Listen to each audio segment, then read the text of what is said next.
This is KGW News at Sunrise. New video of a fire. Wow, look at that ripped through boathouses at the Dalles Marina. It even shut down portions of I-84. A closer look as investigators work to figure out what sparked it.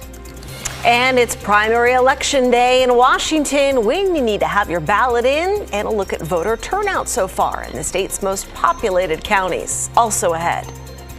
We have a lot of families in need, but we also have families who are on the cusp, who are just living paycheck to paycheck. We are recognizing the impact the KGW school supply drive is making. We talked with the principal at Southridge High School in Beaverton to see just how far those donations are going. Good morning. Thank you so much for joining us here on Sunrise. So good to see you up so early in the morning. Rod Hill joining us now. And Rod. Yes. A little bit of a cool down. Yes. Are we out of this heat wave? Now, did you notice it yesterday? It was cooler. Was everybody outdoors in the afternoon? I stayed inside in the AC. Yeah, same. Just telling the truth. So 89 yesterday, which was, it was 98 on Sunday. So we were almost 10 degrees cooler. Nice. And today we're going to be just a couple degrees cooler than we were yesterday. The heat wave is over in terms of the run of 90-degree temperatures has ended. Stayed in the AC. Hey.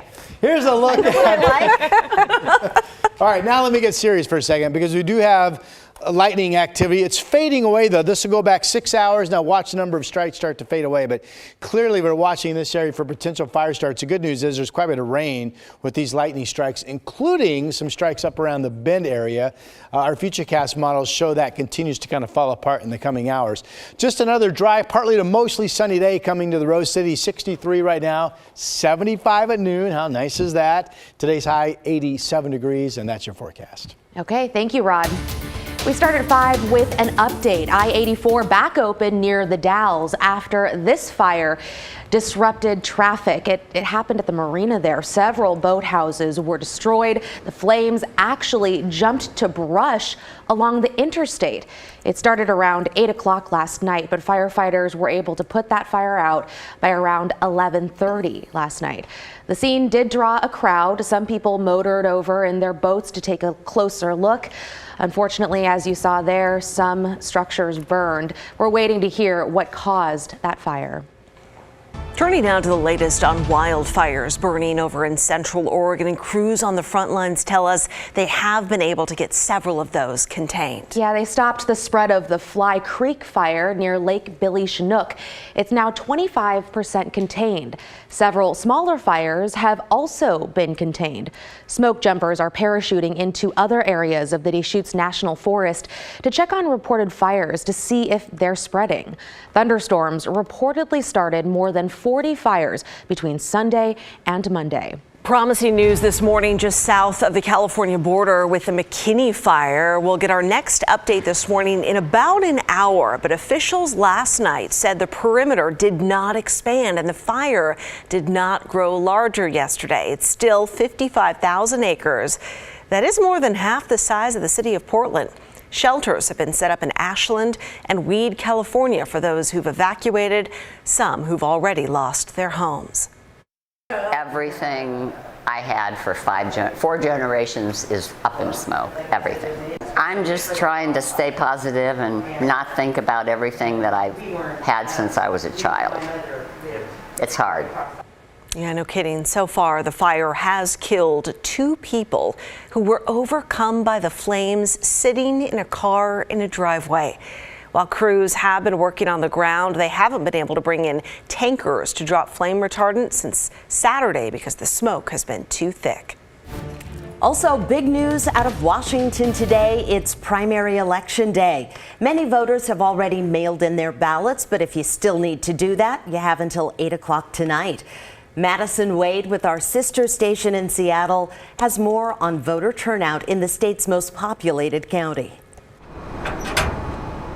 Whether you choose to drive through or walk up or put your ballot through the mail, you have one day left to make sure your voice is heard in the primary election. I think everybody should, and so I wanted to get it done early. I don't want to wait around. you know, because it'll be a lot of people tomorrow trying to get their ballots in. Ballots are due by Tuesday, August 2nd at 8 p.m. The primary election sets the stage for the general election in November. Those are ballots that have been run through our tabulation scanner already. But on the eve of the primary, voter turnout is lower than expected. The last primary in 2020, turnout was around 26% at the same point in the election. We're sitting at about 21% or so right now. That doesn't include everything that voters have been dropping off at drop boxes this afternoon. Haley Watkins at King County Elections headquarters says voter turnout may be closer to 40% when all ballots are in. We are trending just a few points behind what we typically see in a primary. I asked what may be tipping the turnout downwards. Watkins points to voter behavior. People tend to wait until the last day. What we also see in primaries is lots of folks turning out to vote late. We see more folks lined up at those drop boxes at 6:30, 7 o'clock tomorrow, right before that 8 o'clock deadline in these August primaries than we do in, say, a presidential election or a typical general election. Back at one of the 76 drop boxes in King County, too many people have gone through too much not to vote. Ed Jefferson takes every opportunity to vote. Everyone should vote. It's your responsibility. And there's no excuse for not voting, period. Well said. Southwest Washington voters will also decide a big congressional race in District 3. The top 2 vote getters will advance to the general election regardless of party. Laurel Porter interviewed the top 4 candidates, including Republican incumbent Jamie Herrera Butler, her GOP challengers Joe Kent and Heidi St. John, and Democrat Marie Gluesenkamp Perez. You can watch that special hour-long edition of Straight Talk right now on the KGW YouTube channel. And in your headlines this morning, we start with an update from the Oregon State Medical Examiner's Office. It is now investigating 14 suspected heat-related deaths due to last week's heat wave. 7 are in Multnomah County, 4 in Marion, 2 in Clackamas, and 1 in Umatilla County. And both a child and an adult are recovering this morning after a shooting in Vancouver. There isn't a whole lot of information right now, but police say they found the two near East 35th and T Street just after 2 yesterday afternoon. The man had a gunshot wound to the leg. The small child was also hurt, but at this point, it's not clear yet how they were injured. Both were taken to the hospital, but will be okay. And we've learned the name of the person killed in a shooting in Old Town. Portland police say 19-year-old Lauren Abbott Jr. is the 47th homicide victim this year. Abbott was shot and killed on Friday night on Northwest 5th and Cooch. 2 other people were hurt. No word on any arrests or if police have identified a suspect. And those are your morning headlines. We're learning a lot more about a confrontation between Portland police and 3 people involved in a car crash in North Portland. One of them, a woman, is now facing bias crime charges for threatening to assault a female officer and a female sergeant because of their race and gender. This all happened Saturday evening at the corner of North Houghton and North Haven Avenue. Portland police arrived to find a car flipped onto its roof, 2 men, a woman, and a child inside. One of the men, though, was seen walking away. But when police tried to stop and interview him, things got physical. 2 other people in the car tried to intervene. Police say that's even when neighbors came out, surrounding the officers and refused orders to back away. Just escalated geometrically. It was like from one moment to the next. It was just unnecessary. People not respecting other people. Police had to call in 16 more officers for backup. At some point during all that, the woman in the car verbally attacked the 2 female officers. She's now facing bias crime, menacing, and DUII. The child was not hurt and reunited with a parent. Police say this is part of a pattern they're seeing of more people resisting and fighting with officers. Well, we have reported extensively on staffing shortages at several police departments in the Portland metro area. And it's no different in the small town of Lebanon. It's gotten so bad there, Lebanon is allowing inmates to leave on weekends because it doesn't have enough staff to keep the jail open 7 days a week. The inmates are required to sign paperwork saying they'll come back or face additional charges. But once they leave that building, there's no supervision. We don't put a bracelet on them or track them in any way.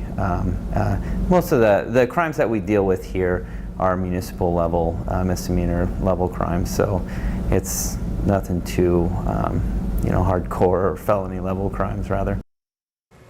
The jail can hold up to 12 people right now. The department just hired a new officer, but with several more openings, the weekend release program could go on for months. All right, at 4:30, I took Rod's thunder because I said, guess what, guess what, guess what? Yeah, so 4:30. The heat wave is over. Yeah. That's what she said at 4:30. I was very excited about that. I was looking down my notes going, I I'm was gonna going get to to say say that.